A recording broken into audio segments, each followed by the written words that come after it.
Hello प्यारे बच्चों, कैसे हैं आप सभी। स्वागत है आपके अपने YouTube channel Sunny arts classes में। आज की क्लास है सोशोलॉजी का।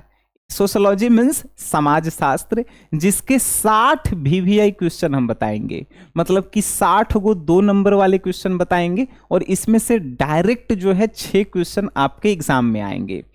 इस वीडियो को आज तो देखेंगे ही देखेंगे, क्योंकि आज 60 क्वेश्चन जो है आपके दिमाग में मतलब क्लास में ही जो है फिट करवा देंगे। रटना नहीं है, लिखना नहीं है, वीडियो को पूरा देखना है। पूरा के पूरा क्वेश्चन आपके दिमाग में फिट हो जाएगा आंसर सहित। और इस वीडियो को सेव करके रख लीजिएगा। एग्जाम के एक दिन पहले सवेरे सवेरे इस वीडियो को पूरा देख लीजिएगा और एग्जाम में चल जाइएगा, मजा आ जाएगा। क्योंकि इस एक वीडियो से 6 गो क्वेश्चन आपके बोर्ड एग्जाम में डायरेक्ट आएंगे। बात समझ गए? चलिए जी, शुरू करते हैं आज की इस क्लास को। चलिए, पहला क्वेश्चन है बच्चा जी, बताइए सामाजिक परिवर्तन के 2 कारणों का उल्लेख करें। पहले आपसे पूछ दिया कि सामाजिक परिवर्तन किसे कहते हैं, तो समाज में होने वाले परिवर्तन को ही सामाजिक परिवर्तन कहते हैं। इसके 2 कारण क्या हैं? शिक्षा के प्रसार, मतलब शिक्षा का लगातार बढ़ना, और दूसरा है औद्योगिकरण। बात समझ गए? 2 कारण का है सामाजिक परिवर्तन के। पहला कारण है सामाजिक परिवर्तन के शिक्षा, दूसरा कारण है औद्योगिकरण। अब शिक्षा जैसे जैसे बढ़ रहा है, समाज में जो है दिन प्रतिदिन परिवर्तन हो रहा है। औद्योगिकरण मतलब जैसे जैसे समाज में जो है नया नया बिजनेस आ रहा है, वैसे वैसे समाज में परिवर्तन हो रहा है। बात समझ गए? आंसर कैसे लिखना है पता है ना आपको? पहले लिखेंगे सामाजिक परिवर्तन के 2 कारण निम्नलिखित हैं। पहला शिक्षा का प्रसार, दूसरा क्या लिखेंगे? दूसरा औद्योगिकरण। शिक्षा के प्रसार में तीर के निशान देके डैश देके लिखेंगे कि शिक्षा का जैसे जैसे जो है बढ़ाव हो, प्रसार हो रहा है, मतलब शिक्षा जैसे जैसे फैल रहा है वैसे वैसे समाज में परिवर्तन हो रहा है। दूसरा कैसे लिखेंगे? तो औद्योगिकरण में तीर के निशान देके लिखेंगे कि औद्योगिकरण यानी नया नया जो है बिजनेस, नया नया टेक्नोलॉजी आने से समाज में जो है परिवर्तन हो रहा है। याद हो गया? रटना नहीं है, समझना है, दिमाग में फिट है। नेक्स्ट क्वेश्चन है स्वर्ण जयंती योजना क्या है बच्चा जी? स्वर्ण जयंती योजना भारत सरकार के द्वारा चलाई जाने वाली एक प्रकार की योजना है, जिसके तहत भारत के गांवों में रहने वाले गरीब लोगों को रोजगार देना, ये जो है योजना का काम है। बात समझ गए? पूछेगा कि स्वर्ण जयंती योजना क्या है, तो स्वर्ण जयंती योजना जो है भारत सरकार के द्वारा चलाई जाने वाली एक प्रकार की योजना है। जैसे कैसे बिहार सरकार जो है आपको छात्रवृत्ति देती है, तो वो छात्रवृत्ति योजना है। वैसे ही स्वर्ण जयंती योजना जो है भारत सरकार के द्वारा चलाई जाने वाली एक योजना है, जिसमें गांव में रहने वाले गरीब लोगों के लिए जो है स्वरोजगार है। मतलब गांव के गरीब लोगों को सरकार पैसा देती है कि खुद से जो है आप रोजगार डेवलप कीजिए, खुद से जो है रोजगार जो है आप बनाइए। जैसे कैसे? जैसे मोमबत्ती का रोजगार, अगरबत्ती बनाने का रोजगार। तो उसी योजना को जो है हमनी के कहते हैं स्वर्ण जयंती रोजगार योजना। अब बता देंगे कि सर स्वर्ण जयंती रोजगार योजना क्या है? तो स्वर्ण जयंती रोजगार योजना है कि गांव में रहने वाले गरीब लोगों को भारत सरकार पैसा देती है कि खुद से जो है क्या करें, तो रोजगार उत्पन्न करें। यही योजना है स्वर्ण जयंती योजना। बात समझ गए? चलिए, नेक्स्ट क्वेश्चन है बच्चा जी कि ग्राम पंचायत के संगठन की विवेचना कीजिए। अच्छा बताइए, ग्राम पंचायत के संगठन मतलब ग्राम पंचायत, आप अगर गांव में रहते हैं तो बताइए कि पंचायत में कौन कौन से लोग होते हैं। पहला सरपंच होता है, पंच होता है, मुखिया होता है, उप मुखिया होता है, वार्ड सदस्य होता है। तो ये होता है ना। तो आप क्या बताएंगे कि ग्राम पंचायत के संगठन में जो है ग्राम सभा होता है, मुखिया होता है, सरपंच होता है, उप मुखिया होता है, वार्ड सदस्य होता है, और इन सभी से मिलकर जो है ग्राम पंचायत बनी है। और ग्राम पंचायत एक स्थानीय स्वशासन है। बात समझ गए? कोई दिक्कत? रटना है नहीं है? रटना। गांव में हम लोग भी जानते हैं मुखिया होता है, उप मुखिया होता है, सरपंच होता है, पंच होता है, वार्ड सदस्य होता है, और इनसे मिलकर ग्राम संगठन बना है। और ग्राम पंचायत एक स्थानीय स्वशासन है। डन। आइए जी नेक्स्ट क्वेश्चन। सरपंच के दूगो कार्यों की विवेचना करे। बताइए जी, सरपंच के क्या काम है? सरपंच के पहला काम है गांव में बैठक करके मामला को सुलझाना। ठीक है, जैसे कोई लड़ाई झगड़ा हो गया तो वो सरपंच ही सुलझाता है ना। तो पहला काम कि गांव में ग्राम पंचायत का बैठक में अध्यक्षता करना, पहला काम। दूसरा काम है सरकारी कामों को अपने गांव तक लाना। ठीक है, ये सरपंच का काम है। क्या? सरपंच पंचायत बैठकों की अध्यक्षता करता है और सरकारी विकास योजनाओं को लागू करता है। दूगो काम, बात समझ गए? चलिए जी, रट्टे वाला कोई बात मत करना। सब एक बार इस वीडियो को पूरा देख लेना और एग्जाम के एक दिन पहले देख के जाना। बच्चा जी नेक्स्ट क्वेश्चन, औद्योगिकरण के दो परिणाम बताइए। औद्योगिकरण जब हुआ, मतलब कि भारत में जब नया नया बिजनेस आया तो उससे क्या जो है परिणाम हुए, क्या रिजल्ट निकला? तो देखिए, औद्योगिकरण से जो है नगरीकरण बढ़ा। जैसे नया नया बिजनेस भारत में आया तो क्या हुआ? शहर नया नया बना, तो नगरीकरण का विकास हुआ। दूसरा, संयुक्त परिवार व्यवस्था कमजोर हुई। अब गांव से लोग जो है अपन परिवार छोड़ के शहर में जाने लगे, काहे कि वहां पे जो है फैक्ट्री में काम करना था। तो क्या हुआ? संयुक्त परिवार व्यवस्था जो है कमजोर हुआ। दूगो क्या बताएंगे? औद्योगिकरण के दूगो परिणाम, पहला नगरीकरण का विकास हुआ और दूसरा संयुक्त परिवार कमजोर हुआ। यही औद्योगिकरण का दूगो रिजल्ट रहा, परिणाम रहा। बात समझे? चलिए नेक्स्ट क्वेश्चन, ग्राम सेवक के दो काम बताइए।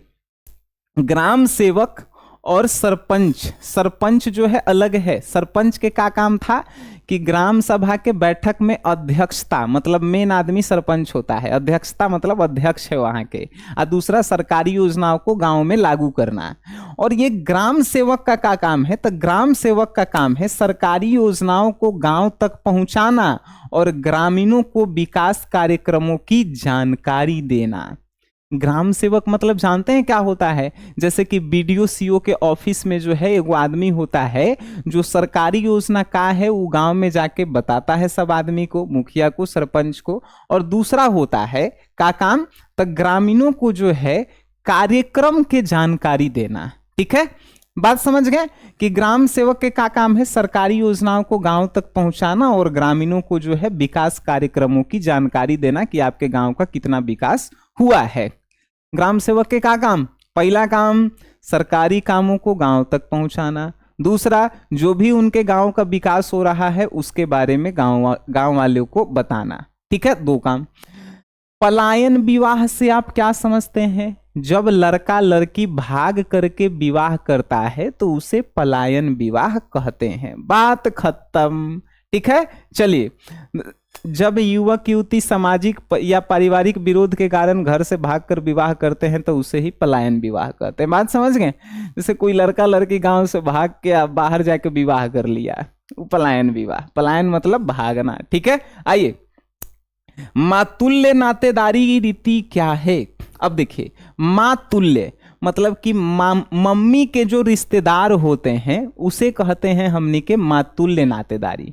अब मम्मी के रिश्तेदार हमनी के क्या लगेंगे? या तो मामा लगेंगे, या तो मौसी लगेगी, या तो नानी लगेगी, या तो नाना लगेंगे। बात समझ रहे हो?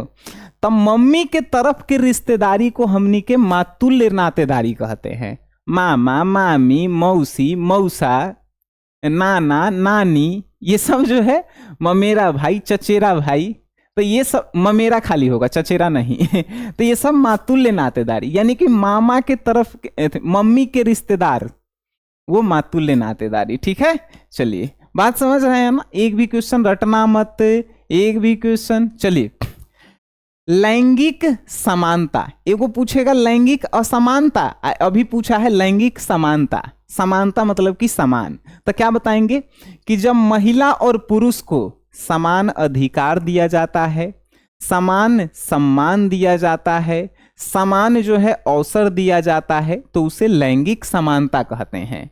मतलब जितना चुनाव में पुरुष भाग ले सकता है उतना महिला भी ले सकती है, जितना पुरुषों को आरक्षण उतना महिलाओं को भी, जितना जो है पुरुषों को हक उतना महिलाओं को भी, तो दोनों में समानता है, तो उसे लैंगिक समानता कहेंगे। बात समझ गए? लैंगिक समानता क्या है? जब पुरुष और महिला को समान अधिकार, समान अवसर और सम्मान दिया जाता है तो उसे लैंगिक समानता कहते हैं। बात खत्म। नेक्स्ट क्वेश्चन, उज्ज्वला योजना का है? प्रधानमंत्री फ्री में गैस सिलेंडर दिए हैं नु जी, तो वे उज्ज्वला योजना क्या कहेंगे?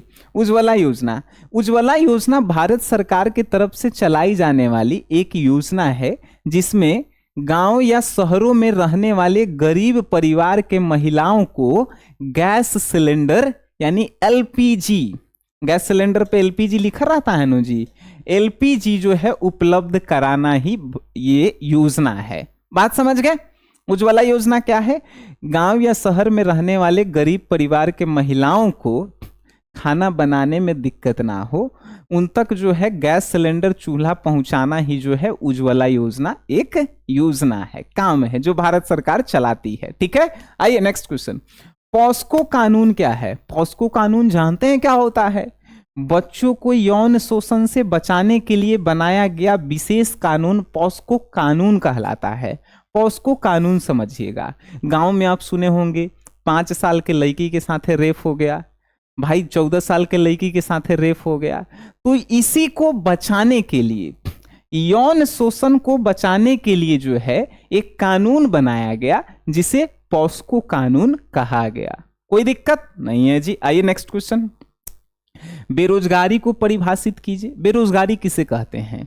जब कोई व्यक्ति किसी काम के लायक होता है फिर भी उसको वो काम नहीं मिल पाता है तो उसे बेरोजगार और उस व्यवस्था को बेरोजगारी कहते हैं। फॉर एग्जाम्पल, हम पढ़ लिख के टीचर वाला डिग्री ले लिए हैं लेकिन हम अभी तक सरकारी टीचर वाला नौकरी नहीं लगल है, या हम और कोई काम नहीं कर रहे हैं, घरे बैठल हैं, किसी को नहीं पढ़ा रहे हैं, तो वो बेरोजगार हम कहलाएंगे और ये व्यवस्था बेरोजगारी कहलाएगी। बात समझ गए? अब कैसे लिखेंगे? जब कोई व्यक्ति काम करने में सक्षम होते हुए भी रोजगार उसे नहीं मिलता है तो उसे बेरोजगारी कहते हैं। ठीक है, जैसे आप पढ़ लिख लिए, इंटर पास कर लिए, बीए पास कर लिए, लेकिन आपको कोई नौकरी नहीं मिल रहा है, आप बेरोजगार कहलाएंगे ना जी। बात समझ गए? जब कोई व्यक्ति के पास कोई उसकी क्षमता होती है लेकिन उसको रोजगार नहीं मिलता है उसे बेरोजगारी कहते हैं। आइए नेक्स्ट क्वेश्चन बच्चा जी, बालिका तस्करी से आप क्या समझते हैं? कभी कभी आपने फिल्म देखा होगा, उसमें देखा होगा कि बच्चियों को गांव से उठा करके और शहर में बेच दिया जाता है।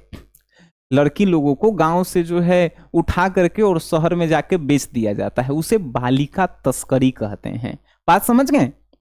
यानी कि लाभ के उद्देश्य से बालिकाओं का अवैध खरीद बिक्री जो है क्या कहलाता है? बालिका तस्करी कहलाता है। बात समझ गए? जब लाभ के उद्देश्य से गांव या शहर के गरीब बच्चियों को उठा करके और शहर में बेच दिया जाता है, खरीद लिया जाता है, तो उसे बालिका तस्करी कहते हैं। ठीक है बच्चा जी, चलिए नेक्स्ट क्वेश्चन आपके स्क्रीन पे। कोई क्वेश्चन अभी तक रटना तो नहीं पड़ा है ना? रटना पड़े, समझना कि हम जो है नहीं पढ़ा रहे हैं। चलिए क्वेश्चन नेक्स्ट है बच्चा जी, लिंग समानता क्या है? लिंग असमानता, पीछे पढ़े थे लैंगिक समानता, आइए है लिंग असमानता, तो बस उसका उल्टा कर देना। लैंगिक समानता में क्या था कि जब पुरुषों और महिलाओं को समान अधिकार, समान अवसर, समान सम्मान दिया जाता है तो उसे लैंगिक समानता कहते हैं। ठीक है, कर उल्टा क्या होगा? जब पुरुषों और महिलाओं को समान अधिकार नहीं दिया जाता है, समान अवसर नहीं दिए जाते हैं, समान सम्मान नहीं दिया जाता है, उसे क्या कहते हैं? लिंग असमानता कहते हैं। बात समझ गए जी? या ऐसे भी लिख सकते हैं कि पुरुषों और महिलाओं के बीच सामाजिक, आर्थिक और राजनीतिक भेदभाव को ही हम लोग क्या कहते हैं? लिंग असमानता। बात समझ गए कि भाई समाज में जो है पुरुष जो है ऊपर है, महिला नीचे है, तो ये लैंगिक असमानता ही है ना। ठीक है, चलिए नेक्स्ट क्वेश्चन है, जनसंचार के 2 महत्व बताइए। जनसंचार के 2 महत्व बताइए कि जनसंचार जब आया तो उससे क्या जो है प्रॉफिट हुआ। देखिए, जनसंचार से सूचना जो है तीव्र प्रसार होता है, मतलब कोई भी न्यूज तुरंत फैल जाता है। जनसंचार के पहला महत्व कि सूचना का प्रसार जो है तीव्र तेजी से हो जाता है, तीव्र मतलब तेजी से, और लोगों में जागरूकता जो है बढ़ती है। जनसंचार के दो महत्व बताइए। तो कोई भी सूचना का तीव्र प्रसार मतलब तेजी से होता है, और दूसरा कि लोगों में इससे जागरूकता जो है बढ़ रही है। बात समझ गए? चलिए बहुत बढ़िया। बाल कल्याण से आप क्या समझते हैं? बाल कल्याण मतलब होता है कि छोटे छोटे बच्चे मतलब 6 साल से कम उम्र के बच्चों के लिए जब सरकार कोई योजना चलाती है जिससे उसका शरीर भी ठीक रहे, उसका तबीयत भी ठीक रहे, उसको पोषण युक्त भोजन मिले, तो वो योजना बाल कल्याण कहलाता है। ठीक है, लेकिन यहाँ पे योजना नहीं था, सिर्फ पूछा कि बाल कल्याण से आप क्या समझते हैं, तो क्या कहेंगे? बच्चों के शारीरिक, मानसिक और सामाजिक विकास से संबंधित प्रयासों को बाल कल्याण कहते हैं। यानी कि बच्चा का शरीर ठीक है, बच्चा दिमागी रूप से ठीक है, बच्चा जो है स्वस्थ है, तो वो बाल कल्याण कहलाएगा। ठीक है बच्चा जी। चलिए नेक्स्ट क्वेश्चन, जनजातियों की किन्हीं दो समस्याओं का वर्णन करें। जनजातियां मतलब कि बहुत पिछड़ी जातियां, मतलब कि छोटे छोटे, मतलब क्या कहें, गांव में बहुत छोटे छोटे जातियां भी तो होती है ना, तो जनजाति जो है उनके सामने दो गो समस्या कौन सा है? तो जनजातियों को जो है अशिक्षा नहीं है, मतलब जनजातियों की किन्हीं दो समस्या बताइए। तो पहली तो उनके पास अशिक्षा है, मतलब शिक्षा उनको मिला नहीं, और दूसरा वो गरीब हैं। तो ये दो समस्या है, ये समस्याएं उन्हें जो है घेर कर रखी है। क्या बताएंगे? जनजातियों की दो समस्या बताइए। तो जनजातियों की दो समस्या क्या है? पहले बताएंगे कि सर उनके पास अशिक्षित हैं वो, और दूसरा कि वो जो है गरीब हैं। ये दो समस्याएं जो हैं उन्हें हमेशा जो है जकड़े रहती है, जिससे वो आगे नहीं बढ़ पाते हैं। ठीक है, नेक्स्ट क्वेश्चन बच्चा जी, अनुसूचित जाति से आप क्या समझते हैं? अनुसूचित जाति भी आप सुने होंगे, सामान्य जाति जिसे जनरल कैटेगरी कहते हैं, अनुसूचित जिसे ओबीसी कहते हैं, उसके बाद नहीं अनुसूचित, उससे अनुसूचित को ओबीसी नहीं कहते हैं। ठीक है, एगो सामान्य होता है जिसे जनरल कहते हैं, पिछड़ा होता है जिसे ओबीसी कहते हैं, पिछड़ा वर्ग, अति पिछड़ा होता है जिसे ईबीसी कहते हैं, और अनुसूचित मतलब कि एससी एसटी में जो है ये सब आते हैं। ठीक है, तो वो अनुसूचित जाति से क्या अभिप्राय है? तो अनुसूचित जाति संविधान के द्वारा सामाजिक रूप से पिछड़ी मानी गई जातियां जो है अनुसूचित जाति कहलाती है। बात समझ गए? अनुसूचित जातियां किसे कहते हैं?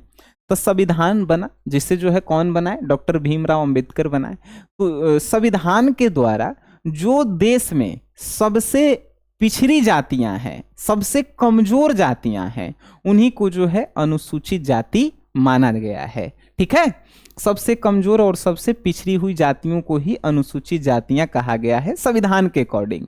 हम तो भाई जाति में भी भेद देखते नहीं हैं, हम सभी जो हैं आपस में भाई बहन हैं, हमको हमारा खून भी वही है जो आपका है। ठीक है, आइए जी नेक्स्ट, जाति व्यवस्था के दो दोषों को बताइए जी। जाति व्यवस्था के दोषों की विवेचना कीजिए।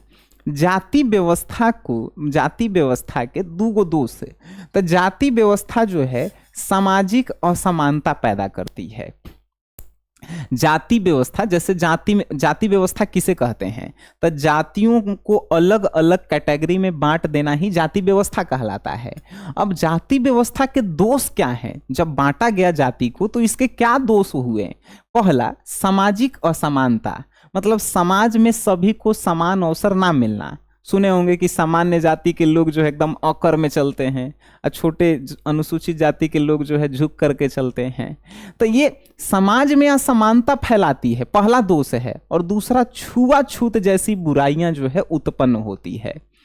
क्या पता तुम लोग जो है गांव में देखे हो कि नहीं देखे हो, आज भी हम देखे हैं, आज भी, मतलब बहुत गांव में जहां पे नदी के किनारे गांव है वहां पे भी अगर सामान्य जाति जो जनरल कैटेगरी के हैं, जैसे राजपूत, भूमिहार, ब्राह्मण, उनके आगे, घर के आगे से गुजरता है सब नो, तो चप्पल हाथ में उठा लेता है सब। छुआछूत की बीमारी आज भी है कि वहां पे सामान्य जाति के लोग ऊपर बैठेंगे तो वो लोग नीचे बैठेंगे जमीन पे, तो ऐसा आज भी है, क्या पता आप लोग देखे हैं कि नहीं, हम तो देखे हैं। ठीक है, तो जाति व्यवस्था के दोषों की विवेचना करें तो जाति व्यवस्था का दो दोष, पहला है सामाजिक असमानता, कि समाज में सबको जो है समान अधिकार नहीं मिला है, और दूसरा जो है छुआछूत इससे फैल रही है कि भाई वो नीच जात के है हमारे साथ नहीं बैठेगा, तो ये छुआछूत फैल रही है। ठीक है, तो ये दो गो क्वेश्चन है कि हिंदू विवाह की प्रकृति की व्यवस्था करें, व्याख्या करें, व्याख्या करना है। हिंदू विवाह की प्रकृति की व्याख्या आपको करना है। देखिए बहुत सारे बच्चे कहेंगे कि सर एक एक लाइन का आपका छोटा छोटा आंसर है तो इस लिखेंगे 2 नंबर मिल जाएगा। बच्चा जी अपने से बना करके आंसर लिखना है, जैसे हम जो है समझने के लिए एक एक लाइन आंसर लिखे हैं, आपको खुद से बना करके, हम समझा दे रहे हैं, आप खुद से बना के लिख सकते हैं। 30 से 40 वर्ड मतलब 4-5 लाइन में लिखेला होता है आंसर। ठीक है, देखिए हिंदू विवाह की प्रकृति की व्याख्या करें, कैसे करेंगे? तो हिंदू विवाह जो है धर्म और संस्कार दोनों पे आधारित होता है। हिंदू विवाह में अपने धर्म के लोगों से, अपने धर्म और जाति के लोगों से ही जो है विवाह होता है, और सभी संस्कारों का पालन करते हुए जो है विवाह होता है। हिंदू विवाह की जो है ये प्रकृति है। क्या है यहाँ पे? हिंदू विवाह की प्रकृति की व्याख्या कैसे कर सकते हैं? तो हिंदू विवाह जो है अपने धर्म में अपने जाति के लोगों से ही जो है हिंदू विवाह होता है, और इसमें जो है सभी संस्कारों का जो है पालन भी किया जाता है। ठीक है, जैसे 7 फेरा, 7 गो बचन, बहुत सारे संस्कार है ना इसमें। आइए क्वेश्चन है, जनजातियों में बहुपत्नी विवाह के 3 कारण का वर्णन कीजिए। बहुपत्नी मतलब समझते हैं, एगो पुरुष के ढेर मानी पत्नी, 2-4 गो पत्नी, उसे बहुपत्नी विवाह कहते हैं। तो जनजातियों में जो है बहुपत्नी विवाह के कारण बताना है, 3 गो कारण बताना है। तो बता सकते हैं। पहला सामाजिक परंपरा, जनजातियां जानते हैं किन्हें कहते हैं? जनजातियां जैसे कि झारखंड में है बोडो, टोडा, ये सब जो है जनजातियां हैं। ठीक है, जनजातियां मतलब समझिए जिनकी जनसंख्या बहुत कम होती है उन्हें जनजाति कहते हैं। ठीक है, बात समझ रहे हैं? चलिए, तो जनजातियों में बहुपत्नी विवाह के 3 गो कारण। तो पहले सामाजिक परंपरा, जनजातियों में बहुपत्नी विवाह यानी एक पुरुष जो है काफी सारी महिला से विवाह करता है, उसके पीछे रीजन है कि समाज का परंपरा है जनजातियों का। दूसरा आर्थिक कारण, आर्थिक कारण है कि भाई एक लड़की का जो है पिता जो है शादी करेगा तो पैसा ज्यादा लगेगा, इसीलिए विवाहित जो है कोई पुरुष होता है तो बिना पैसे के शादी कर लेता है, तो वो भी एक कारण है। तीसरा स्त्री और पुरुष अनुपात में असंतुलन। तीसरा है कि जनजातियों में जो है पुरुष कम है और महिला ज्यादा है, ये भी रीजन है। ठीक है, तो यहाँ पे क्या बताएंगे? जनजातियों में बहुपत्नी विवाह के जो है 3 गो कारण। पहला बताएंगे सामाजिक परंपरा, दूसरा बताएंगे आर्थिक कारण, और तीसरा बताएंगे महिला और पुरुषों की जनसंख्या में असंतुलन, मतलब दोनों बराबर नहीं है। ठीक है, ये कारण। चलिए क्वेश्चन नंबर 22 है, मुताह विवाह का उदाहरण सहित विश्लेषण करें। मुताह विवाह, मुता या मुताह ह भी कहीं कहीं लिखल रहता है, मुताह विवाह भी कहा जाता है। तो मुताह विवाह के जो है क्या होता है पहले समझिए। तो मुताह विवाह जो है मुस्लिम धर्म के लोगों का होने वाला एक विवाह है जो फिक्स समय के लिए होता है। अब समझिए कैसे, मान के चलिए कि हम मुस्लिम धर्म के हैं, मानेला है। ठीक है, तो हम जिस लड़की से शादी करेंगे फिक्स करेंगे कि 10 साल तक हम लोग जो है शादी में रहेंगे और उसके बाद हम लोगों का तलाक हो जाएगा। तो ये फिक्स टाइम के लिए जो विवाह होता है उसे मुताह विवाह कहते हैं, और इसका जो है उदाहरण जो है मुस्लिमों में होने वाली विवाह। ठीक है, बताएंगे आप कैसे। मुताह विवाह क्या है पहले बताएंगे। तो मुताह विवाह जो है मुस्लिमों में होने वाले एक निश्चित समय का जो है विवाह होता है। ठीक है, इसके उदाहरण जो है बताएंगे कि मुताह विवाह में जो है पहले से जो है समय फिक्स होता है। ठीक है, और ये मुस्लिम धर्म में होता है। ठीक है, चलिए अब जो है नेक्स्ट क्वेश्चन है कि सोरोरेट से आप क्या समझते हैं। सोरोरेट जानते हैं क्या होता है?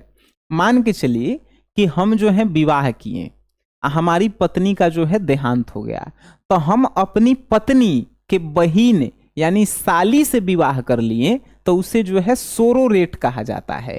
क्या कहा जाता है? सोरोरेट। यानी कि पत्नी की मृत्यु के बाद उसकी बहन से विवाह करना ही कहलाता है सोरोरेट। बात समझ में आई? चले, वेरी गुड। अब जो है क्वेश्चन नंबर नेक्स्ट है बच्चा जी, और सुनिएगा क्वेश्चन क्या कहती है। कहती है क्वेश्चन की तृतीयक नातेदारी से आप क्या समझते हैं बच्चा जी? तृतीयक नातेदारी आप समझते हैं जी? कोई बता सकते हैं तृतीयक नातेदारी क्या होता है? देखिए, नातेदारी जो है 3 प्रकार के। पहला प्राथमिक नातेदारी। प्राथमिक नातेदारी मतलब खून के रिश्ता, जैसे कि मम्मी पापा, दादा दादी, भाई बहन, ये सब खून के रिश्ता है, एक दूसरे के खून से जुड़ल है। बात समझ गया? मतलब जिससे हम लोग पैदा लिए हैं, मम्मी पापा भाई बहन, ये सब आपस में जो है क्या है, तो ये जो है प्राथमिक नातेदारी है। दूसरा नातेदारी कि पापा जिससे जो है जुड़े हुए हैं, जैसे पापा के भाई, जैसे चाचा फिर हो गए, फिर फूआ, फिर मम्मी के भाई मामा, मम्मी के बहन मौसी, ये जो है द्वितीयक नातेदारी। ठीक है, बात समझ रहे हैं कि नहीं समझ रहे हैं? प्राथमिक क्या हो गया? जिससे हम लोग जन्म लिए हैं, जैसे माता पिता, भाई बहन, जिससे हम लोग खून का रिश्ता है। ठीक है, और जो जिससे मम्मी पापा का रिश्ता है वो जो है द्वितीयक नातेदारी। द्वितीयक जैसे कि चाचा हो गए, फुआ हो गए, मामा हो गए, मौसी हो गई, तो ये सब जो है द्वितीयक नातेदारी। नाना नानी, ये सब भी हो गए। अब देखिए, अब तृतीयक नातेदारी पूछा है, तो तृतीयक नातेदारी होता है जो दूर के ज्यादा हो, करीब के नहीं हो, दूर के, जिनसे खून का कोई रिश्ता नहीं है। जैसे कि मामा के ससुर, फुआ के जो है भाई तो पपी लेंगे, फुआ के ससुर, चाचा के जो है ससुर, ये सब क्या हो गए? तृतीयक नातेदारी। बात समझ रहे हैं? जैसे फुफेरा भाई, ममेरा भाई, ये सब तृतीयक नातेदारी। बात समझ रहा है? तो ये सब जो है तृतीयक नातेदारी होता है। दूर के रिश्तेदारों से संबंधित संबंधों को तृतीयक नातेदारी कहते हैं। ठीक है, चलिए नेक्स्ट, ग्राम कचहरी का होता है। गांव में जब छोटा छोटा लड़ाई झगड़ा हो जाता है जमीन के लिए, कोई ओकर कपार फोड़ दिया, कोई ओकर कपार फोड़ दिया, ठीक है, तो गांव में पंचायती बैठता है, उसको सुलझाया जाता है। तो गांव में जो पंचायती बैठता है छोटा मोटा मसला सुलझाने के लिए, उसी को कहते हैं ग्राम कचहरी। ठीक है, यानी कि ग्राम स्तर पर छोटे विवादों को निपटारे के लिए गठित न्यायिक संस्था ही का कहलाती है ग्राम कचहरी, जिसमें कोई केस फौजदारी नहीं होता है, आपस में जो है मामला को सुलझा दिया जाता है। ठीक है, तो ग्राम कचहरी किसे कहते हैं? तो गांव के छोटे मोटे मामले को निपटारा के लिए गांव में जो छोटी सी संस्था बनाई गई है उसे ही ग्राम कचहरी कहा जाता है। इसका जो है मुखिया सरपंच होता है। ठीक है, चलिए, ग्राम पंचायत की असफलता के 3 कारणों का विश्लेषण करना है। आखिर धीरे धीरे ग्राम पंचायत जो है क्या हो रहा है? असफल हो रहा है। देखे होंगे कि ग्राम पंचायत से जो है नगर पंचायत बन रहा है, नगर पंचायत से नगर परिषद, और उसके बाद नगर निगम बन रहा है। आखिर ग्राम पंचायत ये असफल हो रहा है, इसके 3 गो कारण बताइए। पहला, तो ग्राम पंचायत में भ्रष्टाचार हो गया है, मुखिया घूसखोर हो गया है सब, वार्ड सदस्य घूसखोर हो गया है सब। पहला भ्रष्टाचार। दूसरा अशिक्षा, गांवों में शिक्षा की कमी है, तो अशिक्षा भी जो है ग्राम पंचायत, भाई अशिक्षित लोग को मुखिया बना दे रहा है सब, अशिक्षित लोगों को जो है वार्ड सदस्य बना दे रहा है, तो शिक्षा। और तीसरा है धन की कमी, गांव में जो है उतना धन नहीं है, पैसा नहीं है, लोगों के पास है लेकिन वो शहर में जमीन खरीद ले है। ठीक है, तो भ्रष्टाचार, अशिक्षा और धन की कमी जो है ग्राम पंचायत के असफलता के कारण है। ठीक है बाबू, आइए जी नेक्स्ट क्वेश्चन आपके स्क्रीन पे बच्चा जी। क्वेश्चन क्या हुआ? 27 नंबर क्वेश्चन पूछा कि जाति और वर्ण में अंतर बताइए। देखिए, कभी भी अंतर वाला क्वेश्चन आया ना तो कैसे लिखते हैं? जाति और वर्ण में निम्नलिखित अंतर है, एक तरफ जाति एक तरफ वर्ण और बीच से लाइन पार के लिखना। ठीक है, लिखने आता है ना? चलिए, तो जाति एवं वर्ण में अंतर स्पष्ट करें। कैसे लिखेंगे? तो जाति जो है समाज पे आधारित होता है, वर्ण जो है धर्म पे आधारित होता है। पहला अंतर हो गया। दूसरा, जातियां बहुत सारी है लेकिन वर्ण 4 गो है, ब्राह्मण, क्षत्रिय, वैश्य, शूद्र 4 गो है। ठीक है, तो ये 2 गो अंतर लिख देंगे, 2 नंबर मिल जाएगा। चलिए नेक्स्ट है उपभोक्तावाद। क्या है जी? तो अधिक से अधिक वस्तुओं के उपभोग की प्रवृत्ति को उपभोक्तावाद कहते हैं। उपभोक्तावाद मतलब कस्टमर, ग्राहक जितना ज्यादा सामान का उपयोग करेगा, अधिक से अधिक उपभोक्ता जो है जब सामान का उपयोग करेगा, वस्तुओं का उपयोग करेगा, तो वही कहलाएगा उपभोक्तावाद। बात समझ गए? यानी जितना अधिक जो है ग्राहक जो है वस्तु का उपयोग कर रहा है तो वो उपभोक्तावाद कहलाता है। ठीक है, चलिए नेक्स्ट क्वेश्चन। हरण विवाह से आप क्या समझते हैं? सुने होंगे पकड़ौआ विवाह, उसी को हरण विवाह कहते हैं कि लड़का को पकड़ के लाया सब, अब विवाह कर लिया। तो गांव में जो है ज्यादा होता है कि नौकरी वाला लड़का देखा, पकड़ा, अब विवाह कर दिया सब।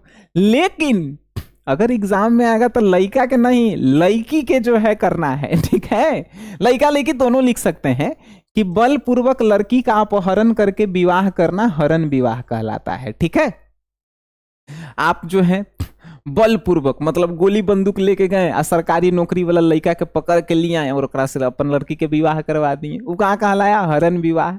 या पहले जो है का होता था कि लड़का के विवाह नहीं होता था सब, तो सब लड़की से जबरदस्ती विवाह कर लेता था, तो वो हरण विवाह कहलाता था। ठीक है, आइए बहुपति विवाह को साधारण परिभाषित करें।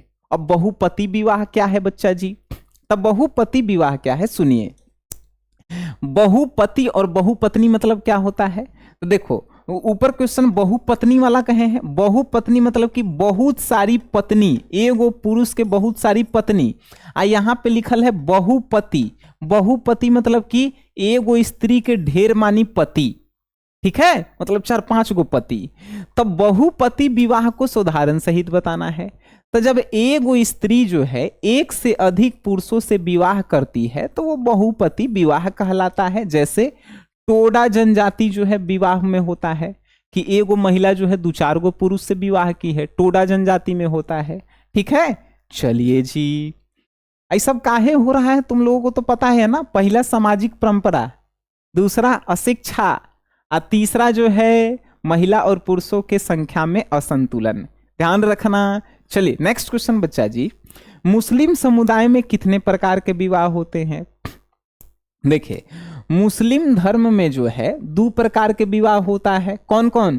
पहला निकाह और दूसरा मुताह। ठीक है, देखिए यहाँ पे जो है ना मुता लिखा हुआ है लेकिन कहीं कहीं मुताह भी लिखल रहता है, कंफ्यूज मत होइएगा। ठीक है, तो मुस्लिम धर्म में जो है 2 प्रकार के विवाह, पहला निकाह और दूसरा मुताह। निकाह और मुताह में अंतर क्या है समझिए। निकाह होता है जीवन भर के लिए, और मुताह जो है एक फिक्स साल के लिए होता है कि 10 साल के साथ रहेंगे, 20 साल साथ रहेंगे, उसके बाद तलाक हो जाएगा। ठीक है, ये जो है अंतर है। आइए जाति जनगणना क्या है? तो जाति के आधार पे जब जनसंख्या की गणना की जाती है, गणना मीन्स गिनती करना, तो जाति के आधार पे जब जनसंख्या की गिनती की जाती है तो उसी जनसंख्या गिनती को हम लोग जाति जनगणना कहते हैं। जैसे बिहार में अभी हाल फिलहाल में हुआ था जाति जनगणना। ठीक है, चलिए साइबर अपराध क्या है?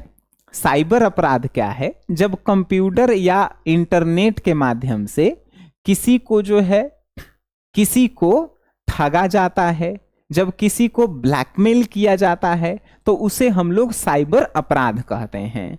बात समझ गए? जैसे कंप्यूटर के माध्यम से, जैसे हमने कहा कि तुम हमारा SGS क्लासेस ऐप डाउनलोड कर लो, ठीक है, और उस पे जो है 249 रुपया के जो है क्रैश कोर्स है उसको खरीद लो, आर्ट्स वाला।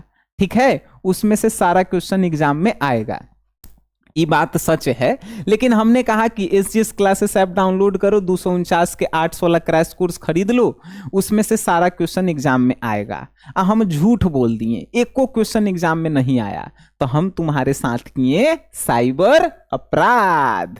ठीक है, लेकिन ऐसा नहीं है, जितना एग्जाम में क्वेश्चन आएगा इसी से आएगा। ठीक है, चलिए अब देखिए साइबर अपराध समझ गए कि कंप्यूटर या इंटरनेट के माध्यम से जब किसी को ब्लैकमेल किया जाता है, जब किसी को जो है चीट किया जाता है, तो वो कहलाता है साइबर अपराध। ठीक है, चलिए मद्यपान के 3 कारण बताइए। आखिर कोई व्यक्ति जो है नशेरी हो जाता है, मद्यपान, मद्यपान मतलब नशेरी, तो मद्यपान के 3 कारण बताइए। बताइए जी 3 गो कारण। कोई व्यक्ति नशेरी काहे हो जाता है? पहला तनाव, भाई उसके पास टेंशन इतना रहता है कि वो सह नहीं पाता है और नशा करे लगता है। दूसरा बुरा संगति, अगर आपका दोस्त जो है बेकार मिल गया तो नशा वो कर रहा है, उसी के साथ रहेंगे तो आप भी करे लगेंगे। और तीसरा है बेरोजगारी, जब काम नहीं मिलता है, आदमी के पास टेंशन रहता है तो वो भाई नशा करे लगता है। ठीक है, कर्जा ले लेके नशा करता है। तो मद्यपान के 3 कारण तनाव है, बुरी संगति है और उसके बाद जो है बेरोजगारी, ये 3 कारण बताना। चलिए जी नेक्स्ट क्वेश्चन। बिहार में मद्य निषेध के 2 प्रभाव बताइए। बताइए जी, मद्य निषेध मतलब कि नशा बंद करना। ठीक है, तब बिहार में नशा बंद है, दारू बंद है, मद्य निषेध है, तो उसके 2 प्रभाव का पड़ रहे हैं। अब कहेंगे सर बंद है कहाँ, गांव में तो ब्लैक में बिक ही रहा है। तब बिक रहा है वो अलग बात है, लेकिन क्वेश्चन पूछा है उसके अनुसार उत्तर देना है कि बिहार में मद्य निषेध के 2 प्रभाव बताइए। पहला प्रभाव बताइएगा कि घरेलू हिंसा जो है उसमें कमी आई है। अब घरेलू हिंसा में कमी कैसे आई है? पहले क्या होता था कि पति जो है एकदम दारू पी के आता था, अपन पत्नी को खूब मारता था, तो भाई घरेलू हिंसा, तो उससे जो है पत्नी लोग परेशान रहती थी। लेकिन अब बिहार में दारू बंद है, अब मार के दिखाइए, महिला एक बार थाना में गई कि नहीं तो खानदान पूरा ऊपर से नीचे नाप देगा पुलिस। ठीक है, तो क्या हुआ है, मद्य निषेध से पहला कि घरेलू हिंसा में कमी आई है। दूसरा, लोगों के स्वास्थ्य जो है अब ठीक रहने लगे हैं। ठीक है, तो 2 जो है ये प्रभाव पड़ा है और रियल में ही पड़ा है, हम देखे हैं गांव में। ठीक है, आइए समाजीकरण क्या है। समाजीकरण क्या होता है? तो जब हम अपने आप को समाज के नियम कानून के अनुसार ढाल लेते हैं, मतलब समाज के अनुसार चलने लगते हैं, तो उसे समाजीकरण कहा जाता है। ठीक है, समाज के नियम और कानूनों को सीखने की प्रक्रिया को ही सामाजिकरण कहते हैं। बात समझ गए कि समाज में कैसे रहना है, समाज में कहाँ क्या बोलना है, समाज में किसके साथ रहना है, जब ये सब हम लोग सीखने लगते हैं उसी को समाजीकरण कहता है, समाजीकरण कहते हैं। बात समझ में आई कि समाज में रहना, बोलना, चलना, सीखना ही समाजीकरण है। चलिए जी नेक्स्ट क्वेश्चन। भारतीय समाज में ब्रह्मचार्य आश्रम के 2 महत्व की विवेचना करें।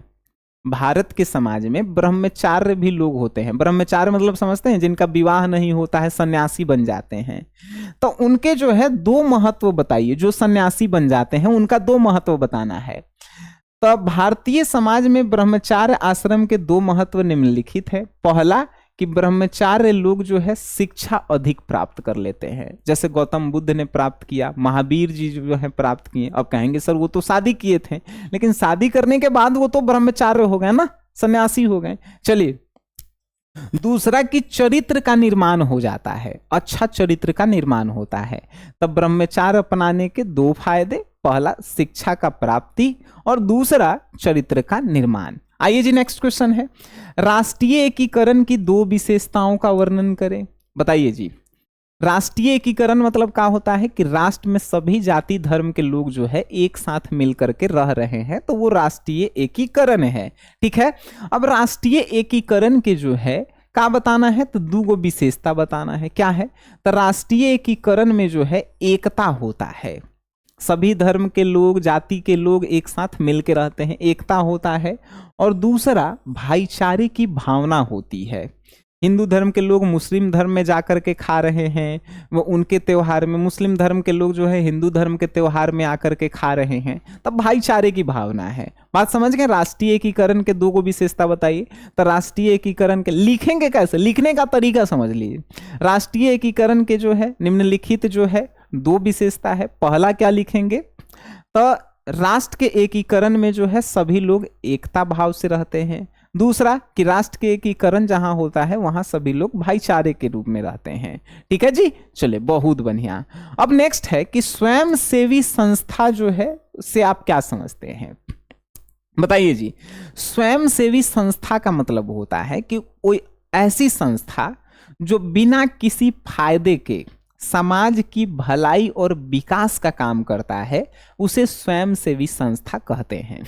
मतलब उस संस्था को कोई लाभ नहीं है, कोई फायदा नहीं है, फिर भी उस समाज के लिए काम कर रहा है, समाज के लोगों के लिए काम कर रहा है, तो वो स्वयंसेवी संस्था कहलाता है। बात समझ गए कि सेवा भावना से कार्य करने वाली गैर लाभकारी संस्था स्वयंसेवी संस्था कहलाती है। ऐसे भी लिख सकते हैं कि वैसी संस्था जो बिना किसी फायदे के समाज और समाज के लोगों के विकास के लिए काम करती है उसे ही स्वयंसेवी संस्था कहते हैं बच्चा जी।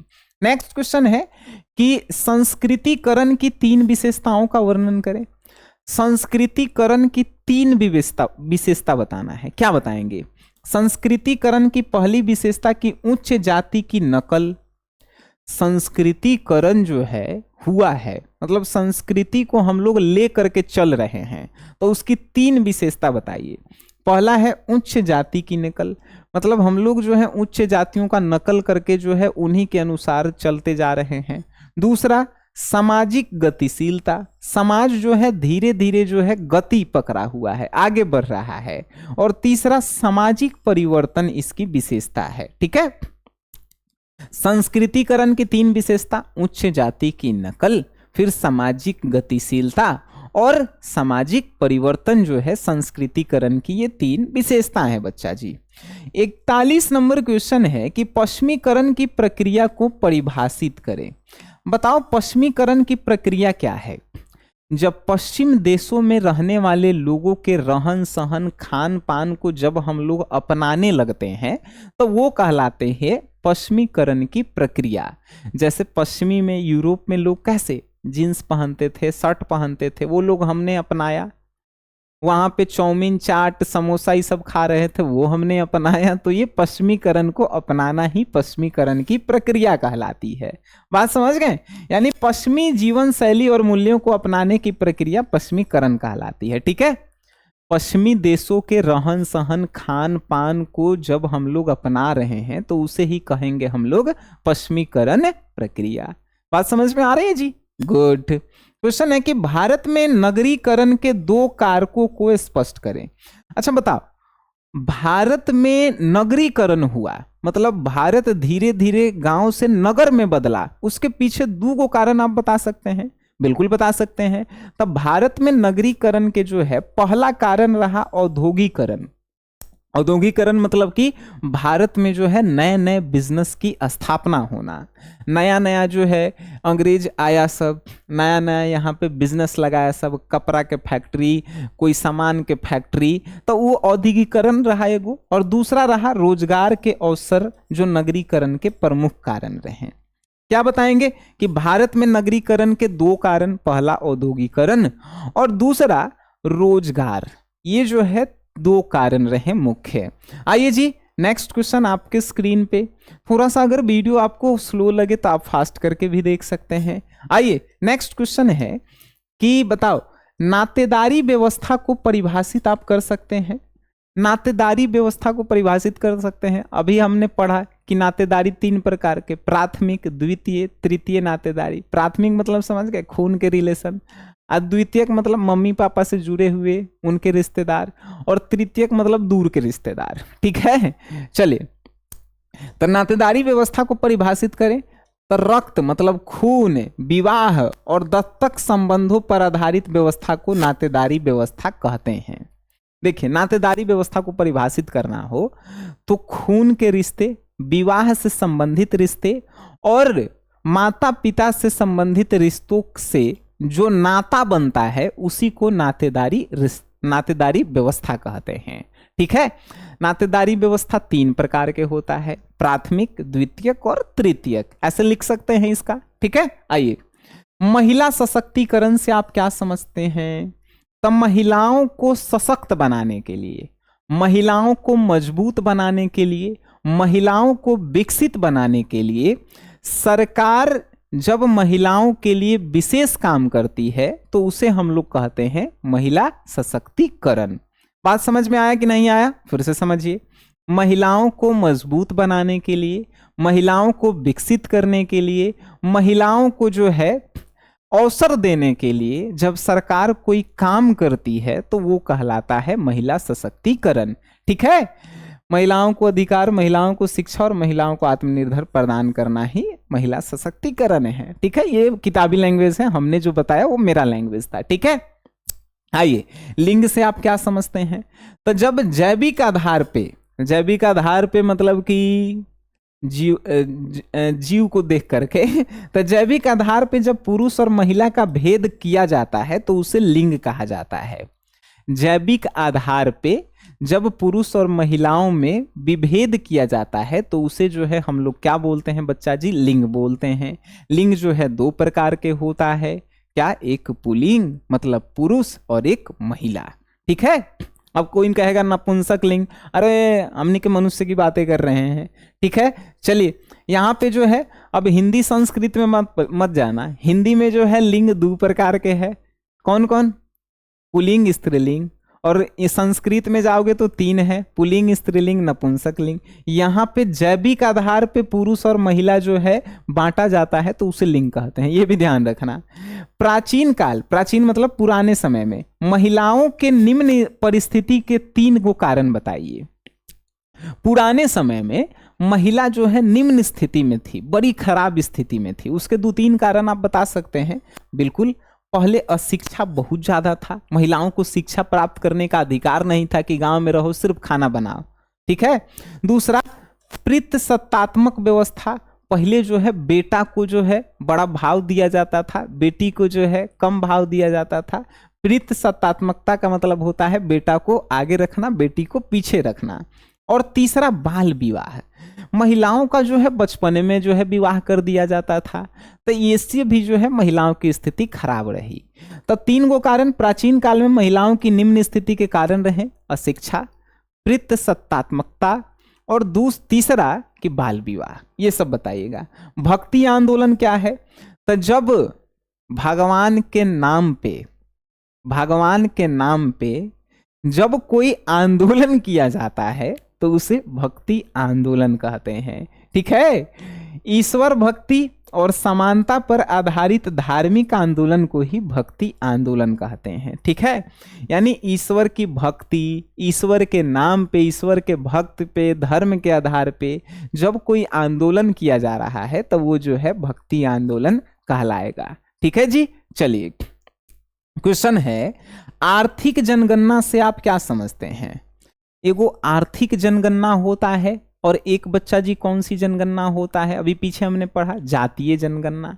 जाति के आधार पे जब जनसंख्या की गणना की जाती है तो उसे जातीय जनगणना बोलते हैं। लेकिन आर्थिक जनगणना क्या है? तो जब व्यापार की दृष्टि से, पैसा की दृष्टि से जब जनसंख्या की गणना की जाती है तो उसे आर्थिक जनगणना कहते हैं कि किस व्यक्ति के पास कितना पैसा है, कौन व्यक्ति कितना अमीर है।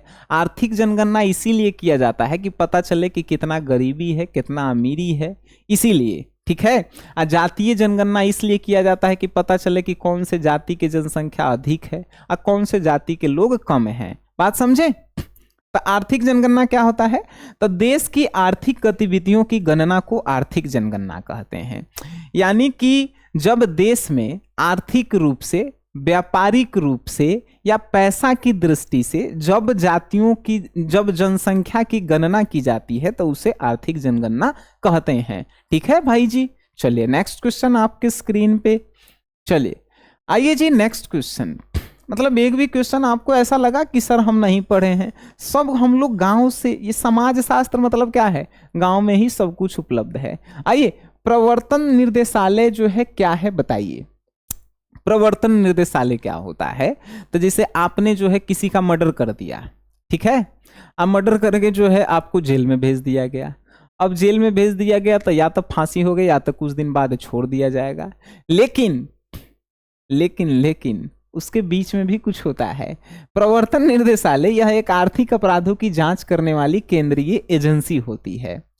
प्रवर्तन निर्देशालय होता है कि अगर कोई आप अपराध किए हैं तो आप अपराधी जब तक साबित नहीं होते हैं, जब तक आपके खिलाफ कोई सबूत नहीं मिलता है, तो आपके अपराध के खिलाफ जो है जो टीम जांच करती है कि तुमने रियल में अपराध किया है कि नहीं किया है, तो वो जांच वाली टीम को ही हम लोग कहते हैं प्रवर्तन निर्देशालय, जैसे कि सीआईडी कह सकते हैं, जैसे कि आईबी कह सकते हैं, जैसे कि सीबीआई कह सकते हैं। ये सब प्रवर्तन निर्देशालय के छोटे छोटे पार्ट से हैं।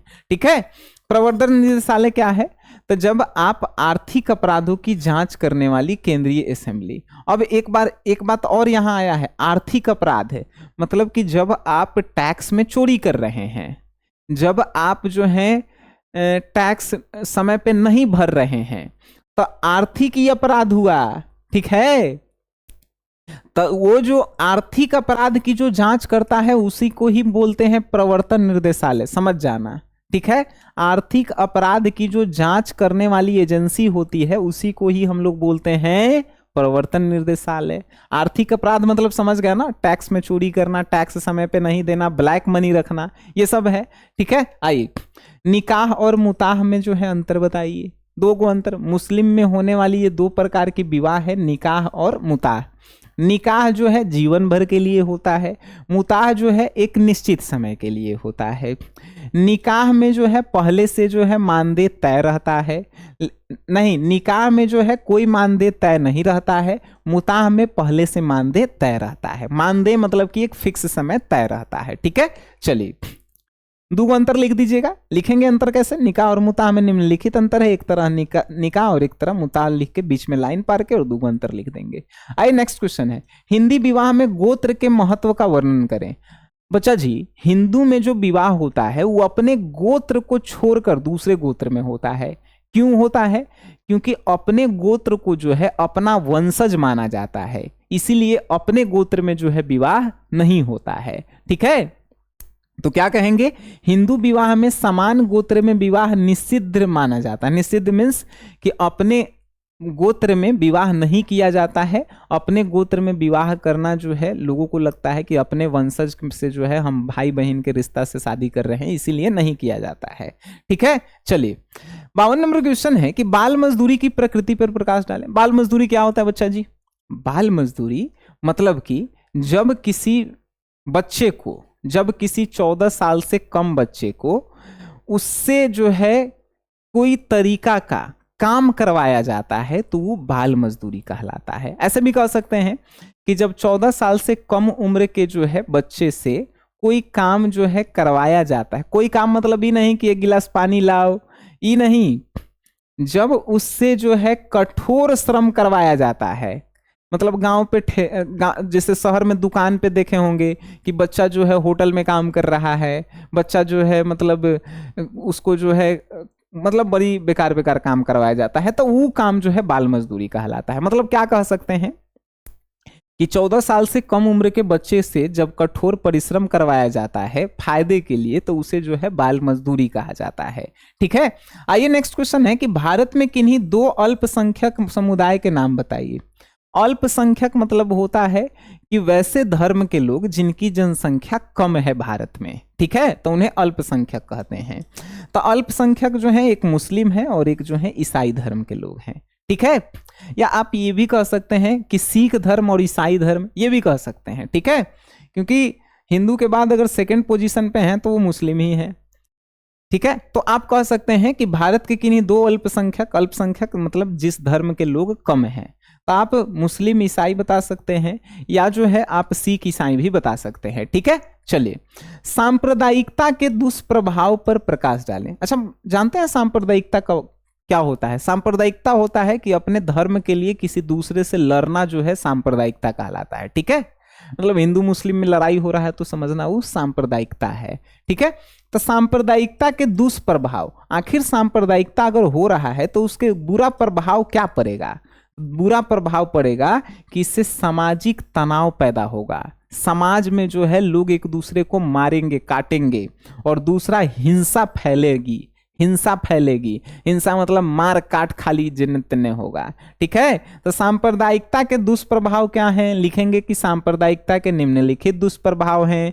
पहला लिखेंगे कि इससे सामाजिक तनाव बढ़ता है, दूसरा कि इससे समाज में हिंसा पैदा होती है, तीसरा कि इसमें जो है आर्थिक स्थिति से लोगों का नुकसान होता है, पारिवारिक स्थिति से लोगों का नुकसान होता है, बहुत सारे। चलिए जी, क्वेश्चन है ग्राम और नगर के बीच अंतर। नहीं बताएगा रे, ग्राम और गांव और नगर के बीच अंतर नहीं बता सकते हैं, बहुत सारा बता सकते हैं कि सर गांव में खेती होता है, नगर में खेती नहीं होता है। गांव में जो है अनपढ़ लोग ज्यादा हैं, शहर में शिक्षित लोग ज्यादा हैं। गांव में जो है दूर दूर घर बनल रहता है, या शहर में एकदम सटा सटा के छोटी छोटी को घर बनल रहता है। मतलब बहुत अंतर लिख सकते हैं, ठीक है। आइए एड्स के 3 कारणों पर प्रकाश डालें। एड्स होता क्या है पता है तुम लोगों को? एड्स जो है एक संक्रामक जो है बीमारी है जो जीवाणु से होता है, ठीक है। अब देखो एड्स के जो है, एड्स अगर किसी को हो गया है तो उसके पीछे 3 गो कारण जो है वो क्या है समझिए। असुरक्षित यौन शोषण, मतलब लड़का लड़की जो है सेक्स कर लिया होगा तब बिना किसी सुरक्षा के, सुरक्षा जो है एगो बायोलॉजी में आप कॉन्डम पढ़े होंगे, वो सुरक्षा होता है। अगर उसको लगा के आप करते हैं तो एड्स होने की संभावना जो है कम होती है, ठीक है। तो असुरक्षित यौन संबंध जिससे एड्स हो जाता है। दूसरा है संक्रमित रक्त, किसी का खून किसी में चढ़ा देना, इससे भी एड्स होता है। और तीसरा एक गो सुई से 4-5 गो के सुई देना, ये भी जो है एड्स के लक्षण है। मतलब ये तीनों से होता है। अब बिहार में अनुसूचित जातियों की संख्या कितनी है बताओ जी। बिहार में अनुसूचित कह सकते हैं SC ST को, ठीक है।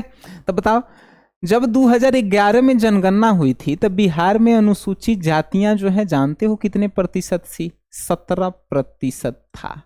मतलब कि 100 गो आदमी में से 17 गो आदमी जो है अनुसूचित जाति के लोग हैं, ठीक है जी।